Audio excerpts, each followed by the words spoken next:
Everyone knew him only as James, the parking attendant.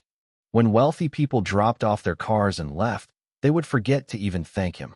But James didn't mind, because he was just seeking peace. For 20 years, he had fought New York's darkest crimes, returning home every night with the smell of blood and images of death. Until that horrible night when he lost his closest partner. Now he was working in this quiet parking garage, not telling anyone who he was. But the day a car was stolen, the detective inside would awaken and everyone would learn the truth.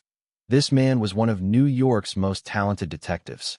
Meridian Tower in Manhattan's Upper West Side was one of the city's most prestigious business centers. This massive 42-story glass-walled structure was home to Wall Street's biggest names, technology company CEOs, and international law firms.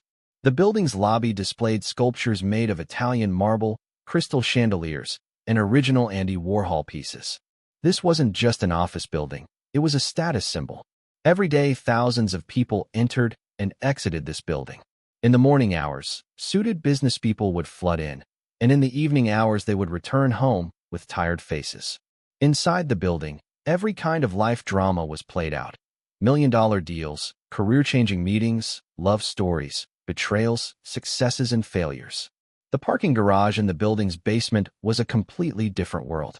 This parking garage with a capacity of 250 vehicles wasn't an ordinary parking place. Its walls were covered with white marble, LED lights hanging from the ceiling illuminated every corner like daylight. The floor was covered with shiny epoxy coating.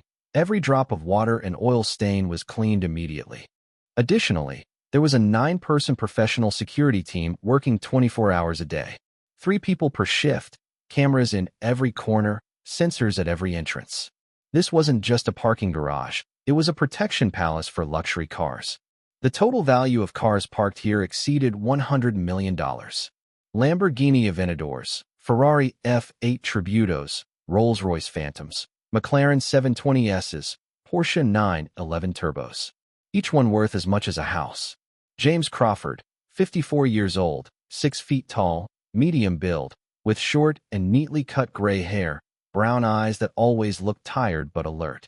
His face bore traces of life's hardships. The small scar on his chin from a blow received during an arrest 15 years ago, the burn mark on his left hand from a bomb explosion case. He had slight hearing loss in his right ear, also from the same explosion. He had been working in this parking garage for 2 years, pulling 12-hour shifts. James was the most senior member of the security team. Other security guards showed him great respect. Young employee Miguel had once asked, "Mr. Crawford, you seem very experienced. Where do you come from?" James had only said, "Long story, Miguel. Maybe I'll tell you someday." His uniform was always cleanly pressed, but the fabric was worn. Blue shirt, black pants, badge reading Meridian Security. His shoes were polished daily but very old. New rubber had been glued to the soles. His hands were calloused from work, but his nails were always clean.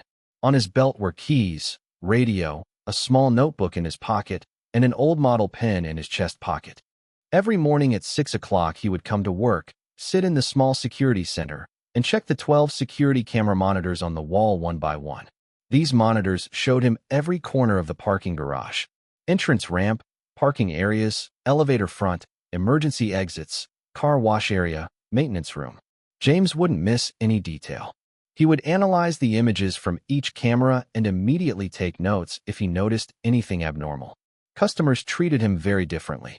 One of the most notable customers was Richard Morrison, 58 years old, founder of Morrison Investment Group, a businessman whose net worth exceeded $200 million. He came with a different luxury car every day. Monday, red Ferrari F8 Tributo. Tuesday, black Lamborghini Huracan. Wednesday, white Porsche 911 Turbo S. Thursday, gray McLaren 720S. Friday, metallic blue Aston Martin DBS. The total value of his cars was $5 million. Morrison always treated James respectfully. "Good morning, James. How are you today?" he would say with a smile. "Is your family well?" James would reply, "I'm fine, sir. Thank you." He didn't know Morrison didn't know he had no family and wouldn't hurt his heart. Another regular customer was technology company CEO Amanda Sterling. 39 years old, a very successful female entrepreneur, she drove a Tesla Model S Plaid. She always treated James respectfully and brought small gifts on important occasions. "James, without you this parking garage's security would be incomplete," Amanda would say sincerely. Elderly millionaire Walter Kingsley, 92 years old, came every day with his chauffeur. He drove a 1965 Rolls-Royce Phantom V, whose antique value was $2 million. "Young man," he would say to James, "take care of this car like you would respect your father's soul." James would smile. "Of course, sir, don't worry." Law firm partner Patricia Rosewood, 45 years old, was a tough-charactered woman. She drove a BMW i8 and never greeted James. She would just hand over the keys and say coldly, "Be careful." But none of the customers knew who James really was. In their eyes, he was just a senior security guard. Reliable, honest, quiet employee. They didn't wonder about his past, didn't ask his story. James didn't tell either, because James's past was far from ordinary. James Crawford had studied criminology at Columbia University, and after graduating became a military police officer. After serving 2 tours in Afghanistan, he joined the NYPD at 32. He had worked in the New York Police Department's most prestigious units for 22 years. He spent his first 5 years as a street cop. Harlem, Bronx, Brooklyn. He had served in the city's most dangerous neighborhoods, made dozens of arrests, written hundreds of incident reports. His colleagues were impressed by his calm but determined nature, and superiors began to notice him. In his 6th year, he became a detective, assigned to homicide. He worked here for 7 years, solving the city's most complex murders. Then he began working jointly with the FBI, taking on federal-level cases. He spent his last 10 years in the NYPD's Major Crimes Unit. This unit solved the city's most complex murders, organized crime cases, serial killer cases. James had risen to team leader position here. On James's desk sat dozens of awards and certificates of achievement. He had won Detective of the Year 3 times. He had consulted on cases worked jointly with the FBI Behavioral Analysis Unit. He taught crime psychology courses at Columbia University. His interviews had appeared in publications like the New York Times, Wall Street Journal, and Time magazine. His colleagues called him Bloodhound Crawford because no clue could mislead him. He would spend hours at crime scenes, examining every detail, getting into the perpetrator's mind. Whatever criminal came before him, James would find their weak points and get their confessions.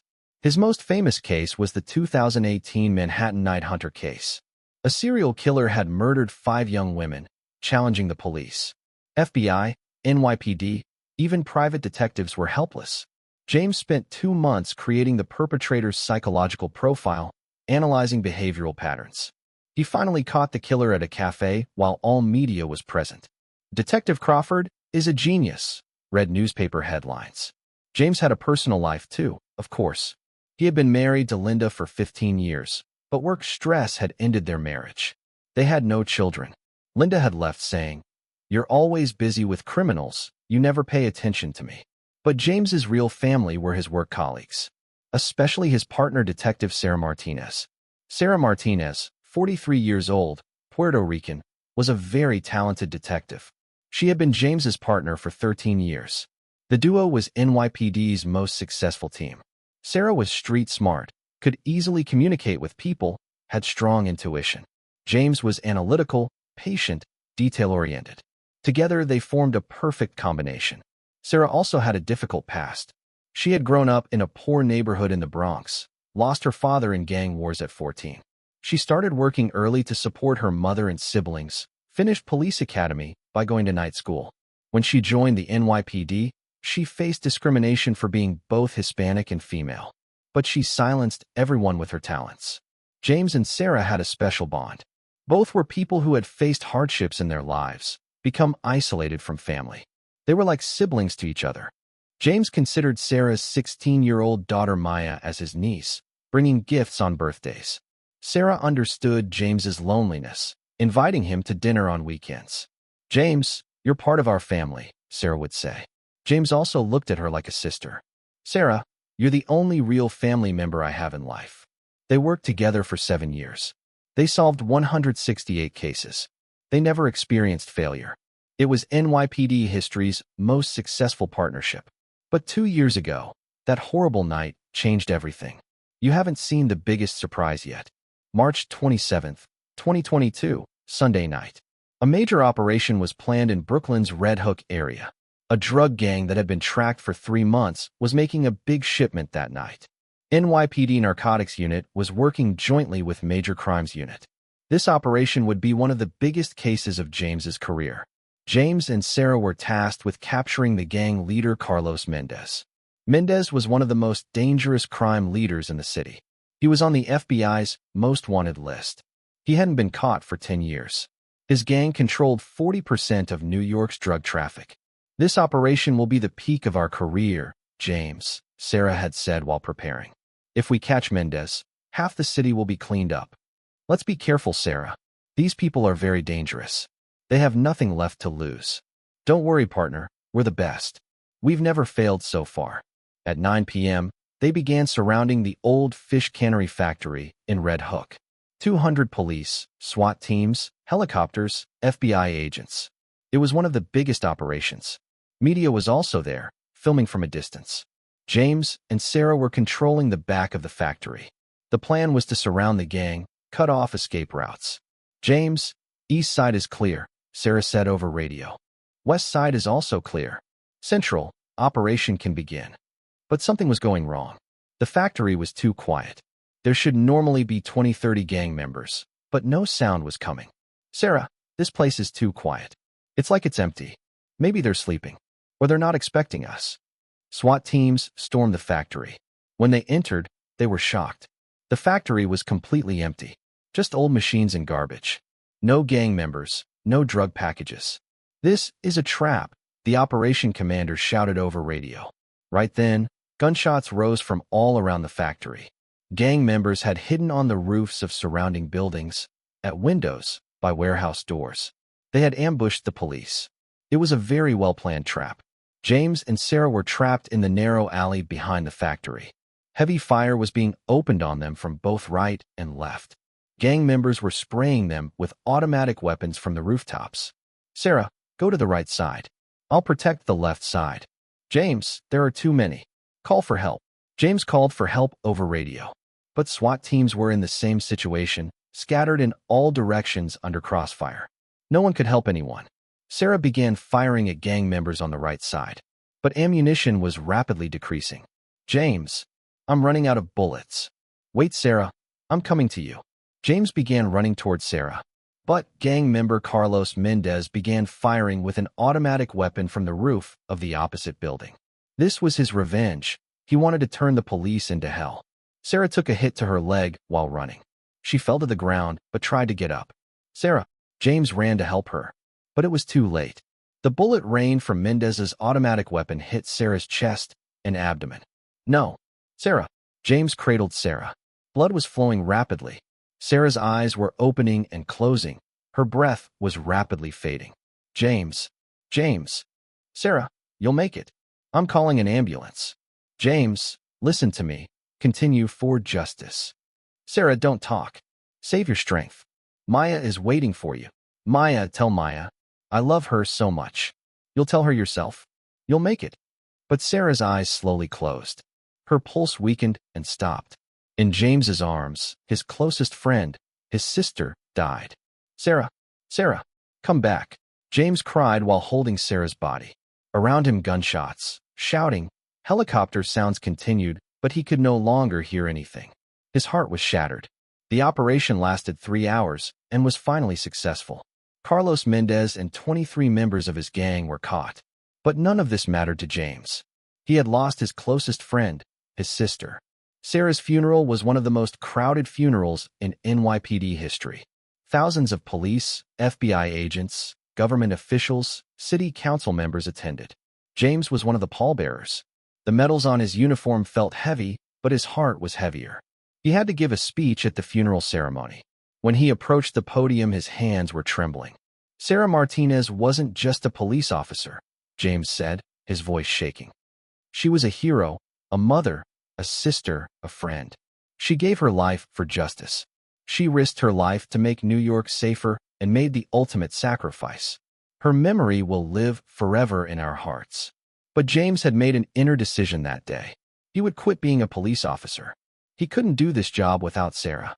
After the funeral, the commissioner called James. James, I'm giving you 2 weeks leave. Pull yourself together. Commissioner, I want to resign. James, this is temporary shock. You're NYPD's best detective. Sarah's death is very tragic, but you've saved hundreds of lives. I can't do this job without Sarah. She was my strength, my inspiration. James, Sarah would want you to continue. But James didn't change his mind. He left his police badge on Sarah's desk.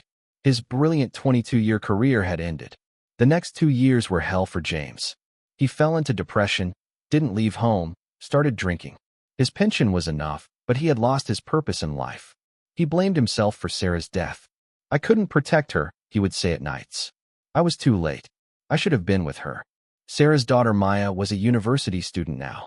She would come visit James, try to help. Uncle James, Mom would be very sad about your condition. She would say it wasn't your fault. Maya, I promised to protect her. I failed. You did your best. Mom also knew these risks. You fought like heroes that night. Maya was right, but James couldn't forgive himself. Until one day, he saw a job listing in the newspaper. Meridian Tower, senior security guard wanted. Experienced candidates preferred. Maybe I need a quiet job, James thought. Maybe I don't want to fight anymore, just protect. When he went to the job interview, he never mentioned his old identity. He only said, I have many years of experience in security and protection fields. He gave his old commissioner's name as reference. He was hired. On his first day working in the parking garage, he felt more peaceful than he had in a long time. Here no one expected big decisions from him. No one wanted him to risk his life. He was just protecting cars, living a calm life. He maintained this regular life for 2 years. He would come to work in the morning, return home in the evening. He wouldn't have personal conversations with anyone, wouldn't talk about his past. His colleagues respected him but didn't interfere in his private life. But this Tuesday morning, everything would change. Now what you see is nothing. At 9:30 a.m., Morrison came down to the parking garage in panic. His suit was wrinkled, his hair messy, his eyes worried. James, James, he shouted, running toward the security center. James was checking security monitors at that moment, following his usual morning routine. He immediately stood up. Sir, what happened? My car. My red Ferrari. It's not where I parked it. James immediately felt his old detective reflexes. His heartbeat accelerated. These questions formed in his mind. Who? When? How? Why? Where? Which car are you talking about, Mr. Morrison? Red Ferrari, F8 Tributo. I parked it last night. Now it's gone. When did you park it, sir? Last night, around 7:30. Tom and I parked it together. Tom was the night shift security chief. James immediately began checking security cameras. This wasn't just a routine check. This was a systematic crime scene investigation by an old detective. He found the footage from last night at 7:38 p.m. Morrison had parked the Ferrari in parking space 33. Tom had placed the keys in the security safe. Everything was normal. Then he watched the critical moments from 2:45 a.m. 2 people were entering the parking garage through the service entrance. Their faces were masked, their clothes dark-colored, their movements very professional and planned. They had managed to disable the security system. James analyzed every detail using his 22 years of experience. 1. The thieves had entered through the service entrance, not the main entrance. This meant they knew the building. 2. They had gone directly to the area where the Ferrari was parked. They hadn't looked at other cars, hadn't done random searching. The target was predetermined. 3. They had disabled the security system in just 4 minutes. This meant they had advanced knowledge of electronic security systems.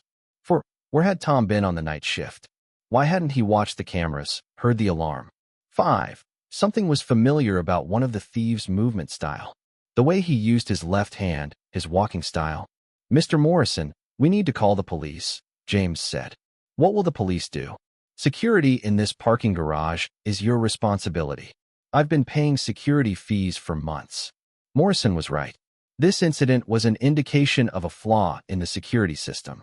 An hour later, 2 young police officers came. They examined the scene, followed routine procedures, took copies of camera recordings. We'll do our best, Mr. Morrison, one of the officers said. But Ferrari thefts are very difficult cases. They're usually dismantled or taken out of the country by organized gangs. How long will it take? A few weeks, maybe months. Morrison got angry. A few months?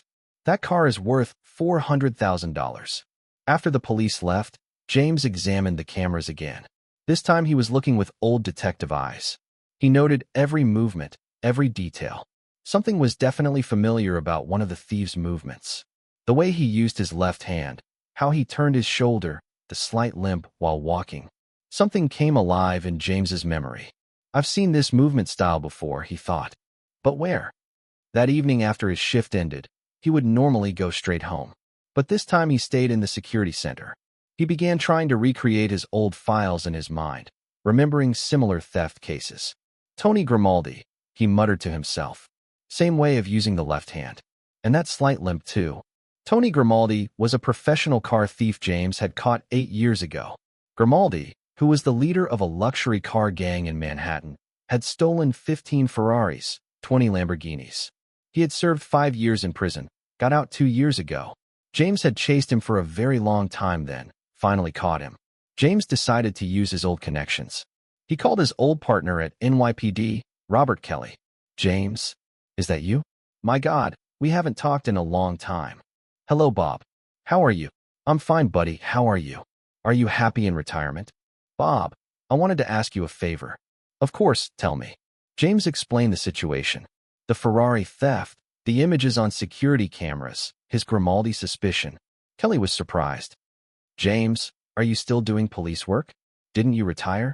I'm retired, Bob, but this theft is a special situation. I think it might be Tony Grimaldi's work. Tony?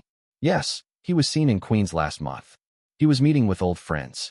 There are rumors he's still involved with cars. Do you have information about possible hiding places? Kelly thought for a while.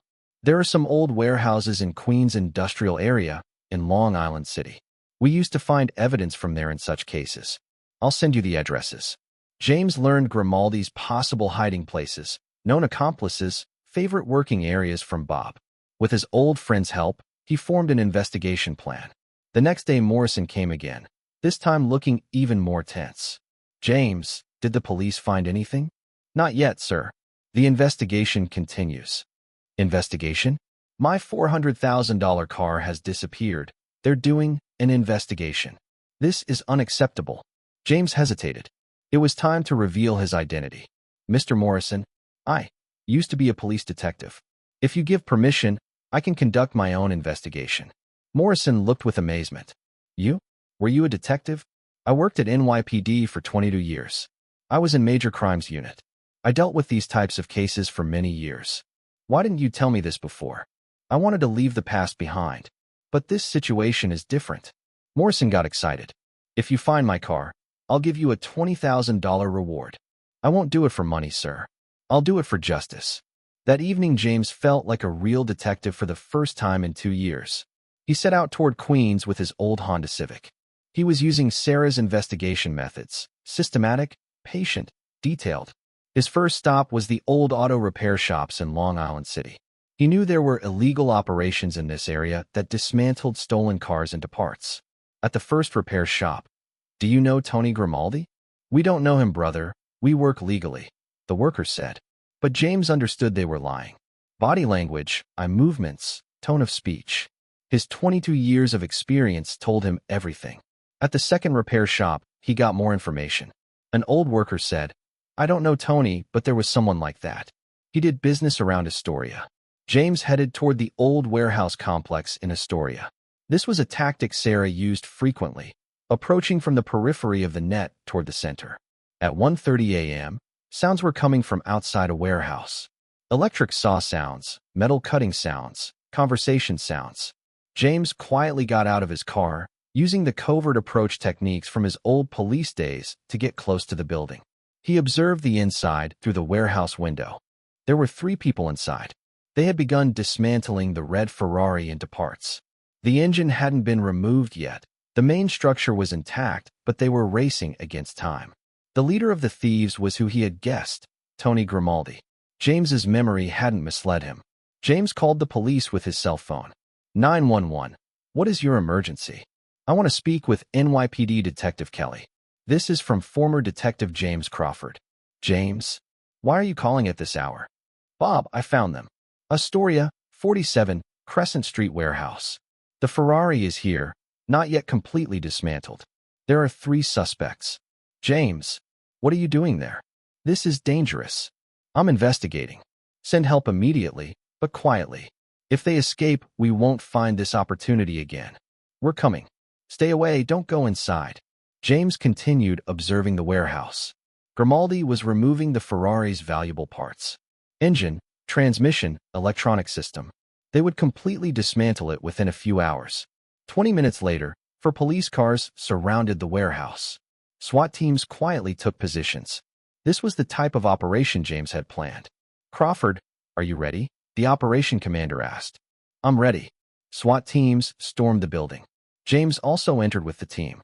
Inside, the Ferrari's engine and important parts hadn't been removed yet. The car was in salvageable condition. Grimaldi and his 2 friends were caught red-handed. They still had car parts in their hands. They couldn't deny it. Who solved this case? The operation commander asked. Former Detective James Crawford, Kelly said proudly. Grimaldi was surprised when he saw James, then laughed angrily. Crawford, what are you doing here?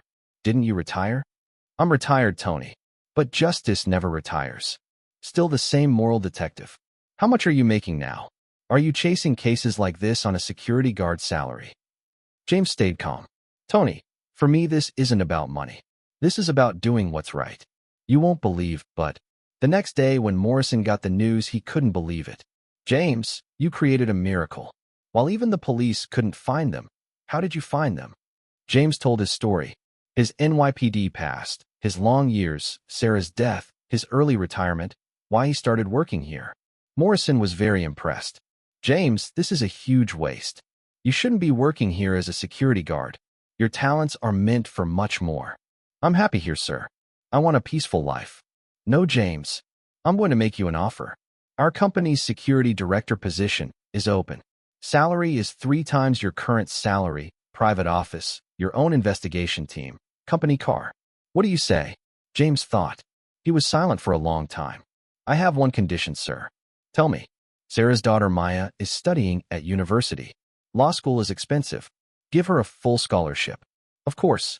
This is a very nice gesture. Agreed. Then I accept. A week later, James Crawford started work as Morrison Security's security director. He now wore suits and had his own private office. On his desk were a computer, phone, and Sarah's photograph.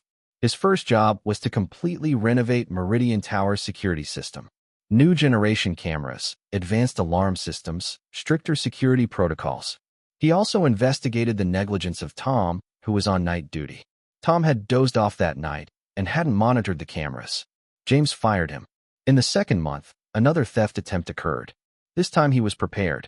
Thanks to James's new security systems and protocols, the thieves were caught before they could approach.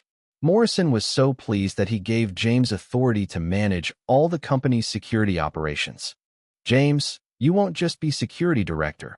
You'll be our security consultant. We can provide services to other companies too. 6 months later, the New York Times wrote James's story, from parking attendant to security director. Retired NYPD detective rediscovers his talents. The article began with these sentences. James Crawford worked quietly as a security guard in one of Manhattan's most prestigious buildings for 2 years. No one knew he was one of New York's most successful detectives. When the article was published, James's old colleagues began calling him. James, are you thinking of coming back? His old commissioner said. No, sir. I'm happy in the private sector now. But I never stopped fighting for justice. The most important call came from Sarah's sister Linda. James, you know how proud Sarah would be of you. You never gave up fighting for justice. James's eyes filled with tears. Linda, I'm trying to keep Sarah's memory alive. I haven't forgotten her words, continue for justice. You're doing it in the most beautiful way, James. Sarah would want you to be happy, to use your talents. Now you're benefiting both yourself and others. A year later, James's security consulting company, Crawford Security Solutions, was officially established. James became CEO. The company provided special security and investigation services to high-profile clients. His first big case was an insider information leak at a technology company. The company's secret product information was leaking to competitor firms. James analyzed employee behavior patterns, examined security camera recordings, conducted covert surveillance. 2 weeks later, he found the culprit. The financial affairs manager was taking bribes from a competitor company. The second was the theft of a famous Van Gogh painting from an art gallery. Even the FBI was helpless. James used his experience from NYPD's Art Crimes Unit. He predicted the painting would be sold on the underground market, identified possible buyers, investigated international connections. The painting was found with a private collector in Switzerland. His third big case was an assassination threat against a multinational company's CEO. James took the threat seriously, reorganized the CEO's security system, investigated suspicious individuals. He finally found the person making the threat, a former employee the company had fired. In every case, he used his old detective skills and was successful. He became one of New York's most prestigious security experts. James was no longer running from his past. He hung Sarah's picture in his office, put a small plaque with her last words on his desk. "Continue for justice, SM. I work not just for myself, but for Sarah's memory," he would tell his clients. 2 years later, James's company signed an official cooperation agreement with the FBI. He was now providing consultation at the federal level. In a television interview, he had said, "For 2 years I hid myself. I concealed my talents. I ran from my pain. But I realized that hiding the talents we possess is doing injustice not only to ourselves, but to society. I will continue fighting for justice in Sarah's memory, because justice never retires." After the interview was broadcast, he received hundreds of emails. Retired police officers, former detectives, security guards, all had been affected by his story and decided to discover their own potential. The most touching letter came from Miguel, Meridian Tower's new security guard. "Mr. Crawford, when I learned your story, I was very moved. I was also formerly an Army commando, but I didn't tell anyone. I just wanted to be seen as a security guard. Now I've decided to develop myself in the security field. I want to be like you." James called Miguel and invited him to intern at his company. "Miguel, don't hide your talents. The world needs what you can do." 3 years later, James's biggest solved case was featured in national press. 3 valuable paintings stolen from New York's major art museum had been found in Los Angeles through James's international investigation. The FBI director sent James a special thank you letter. "Mr. Crawford, thanks to your expertise, $12 million worth of art was recovered. America is grateful to you." But James's greatest pride came from Sarah's daughter Maya. Maya had graduated summa cum laude from Columbia University Law School, completed her prosecutor internship. "Uncle James," Maya said at the graduation ceremony, "Mom would be so proud of you. You both kept her memory alive and inspired me. I will also fight for justice. Maya, you are your mother's greatest gift. I'm just trying to honor her. You did much more than that. You showed that you never give up for justice." Today, James Crawford is one of New York's most respected security experts. His company has become one of the city's largest security firms. But he still visits Meridian Tower every week to visit the old parking garage. "This was my turning point," he says, looking at his old workplace. "Here I learned that if we run from who we are, we actually can't help anyone." Miguel now works at James's company, managing his own security team. "Mr. Crawford's story taught me that hiding our talents prevents the world from benefiting from them," he says. Morrison is still one of James's closest friends. "James didn't just save my car," he says. "He saved his own life. And he made our lives safe." In James's office, next to Sarah's photograph, is Maya's prosecutor internship photo. "Sarah's legacy continues," he says, looking at that photo. Every evening, when returning home, James passes by the old security center. "Sarah, I continue for justice," he murmurs to himself, "and I will never give up." This story teaches us past pains should shape us, not define us. Hiding our talents deprives the world of those talents. And sometimes the biggest successes start with the smallest steps. James Crawford was valuable even as a security guard, but when he became his true self, he added much more value to both himself and the world. Like Sarah's last words, "Continue for justice." And James continues for justice. Every day, every case, every success. Because true wealth lies in sharing your talents with the world. And James is now aware of this.